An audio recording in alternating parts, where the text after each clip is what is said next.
Yohanes 21 ayat 21 dan 22.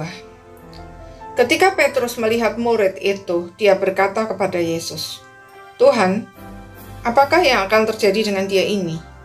Jawab Yesus, "Jikalau aku menghendaki supaya ia tinggal hidup sampai aku datang, itu bukan urusanmu. Tetapi engkau ikutlah aku." Tuhan memanggil kita untuk peduli dengan pergumulan orang lain. Tetapi antara peduli dengan ikut campur urusan orang lain, bedanya seringkali sangat tipis. Tuhan Yesus menegur Petrus ketika dia menanyakan apa yang akan terjadi dengan Yohanes. Sebab Petrus menanyakan pertanyaan itu bukan karena dia peduli dan prihatin akan sesuatu hal buruk yang mungkin menimpa Yohanes, melainkan karena dia mau ikut campur urusan yang bukan urusannya.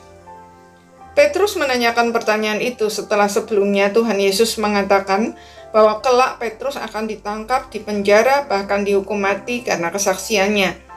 Dan ini memang terjadi. Tradisi mencatat bahwa Petrus akhirnya mati disalibkan dengan kepala di bawah. Jadi, motif hati Petrus menanyakan apa yang akan terjadi dengan Yohanes jelas bukan karena dia peduli dan merasa prihatin kalau Yohanes juga akan mengalami hal yang sama, melainkan karena dia tidak terima kalau hanya dia saja yang akan mengalami hal itu. Kalau dia harus mengalami hal itu, Yohanes serta murid-murid yang lain juga harus mengalaminya. Itulah sebabnya Tuhan Yesus menegur Petrus dengan keras. "Jikalau aku menghendaki supaya ia tinggal hidup sampai aku datang, itu bukan urusanmu. Urusanmu adalah ikutlah aku, titik." Tuhan Yesus tidak bermaksud mengatakan bahwa Yohanes akan hidup terus sampai dia datang kembali, melainkan bahwa masa depan Yohanes bagaimana, itu urusan Tuhan, bukan urusan Petrus. Lalu apa bedanya peduli dengan ikut campur urusan orang lain?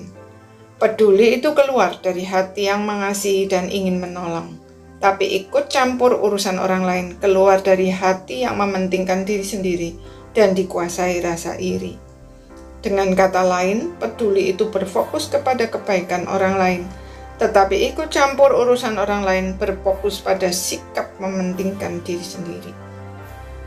Jika semua kita saling mau peduli, maka persekutuan kita akan menjadi kuat. Sebaliknya, jika kita saling mengurusi urusan orang lain, maka persekutuan kita pasti hancur. Karena itu, marilah kita mematikan kebiasaan untuk mencampuri urusan orang lain dan bertumbuh dalam saling peduli. Amin.